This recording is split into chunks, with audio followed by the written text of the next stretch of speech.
Hello everyone, welcome to Dentospedia, the most trusted and premier comprehensive platform which is designed to excel in your dental board exams. So, today I'm going to teach you a short topic on normal versus inflamed gingiva from the module of pediatric dentistry. So, let's begin with the topic. See, difference between normal versus inflamed gingiva. So see, recognizing the difference between normal and inflamed gingiva is crucial for early diagnosis and prevention of the periodontal disease. Understood? So identification and management helps to maintain a stable foundation for eruption, occlusal development and long-term periodontal health.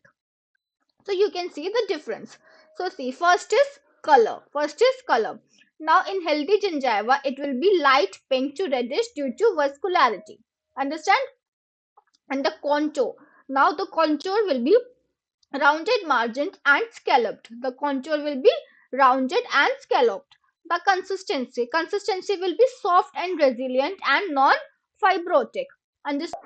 Vascularity and contour, it is a healthy standard shape which is scalloped. Understood? And consistency will be soft, resilient and non-fibrotic. Now the surface texture, see, it will be smooth and less stippled than adults. Understood? It will be smooth but less stippled, less of the orange peel appearance than adults. Now sulcus depth, it is 1 to 2 mm shallow due to erupting dentition. Understood? 1 to 2 mm shallow pocket between the gingiva and the tooth. Now this is due to the teeth still growing into the place, just erupting dentition. Now the attachment level now may appear pseudo pocketed due to incomplete eruption.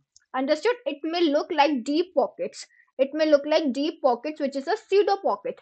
Now this is normal because the tooth has not completely erupted yet, making the gingival tissue higher up on the tooth.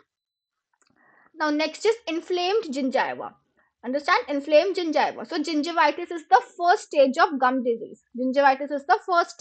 Now, and it is recognized by several key changes. So first will be the color. So color will be red or bluish red. Understood? Then contour, there will be loss of scalloping. That will be swollen or rolled margin. Understand? Swollen, rolled margins. The edges of the gingiva are puffy and rolled out. Understood? Then consistency. Now the consistency will be edematous and spongy. Now it will be edematous and swollen filled with fluid and it will be spongy. Then surface. Surface will be loss of stippling and glossy surface. Now there will be loss of stippling and the surface will appear glossy. Why? Because there is no presence of stippling.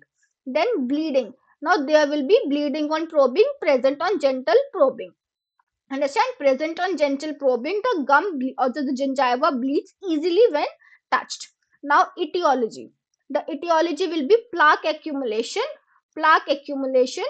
poor hygiene, hormonal or systemic influence. Understood? Plaque accumulation, poor hygiene, hormonal or systemic influence. Now there is a Dentospedia poll. See, in children, gingivitis is common, but attachment loss is not. So spot inflammation early and prevent progression later. Understood? So see, kids often have slightly red or edematous gingiva, which is gingivitis, now which is easily fixable with better brushing techniques. However, serious damage when the gingival tissue actually pulls away from the tooth, that is attachment loss, which is rare. Now the key is to catch the inflammation early to prevent getting it worse. Understand? You can see the difference between healthy gingiva, you can see, and it is gingivitis. See, you can see the reddish color and it is inflamed. You can see gingivitis and you can see periodontitis. There is recession, there is calculus present over here. You can see the exposed roots.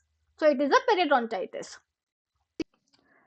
So that was normal versus inflamed gingiva. So for these kind of detailed video, please follow our page Dentospedia and please do like, share and subscribe our channel.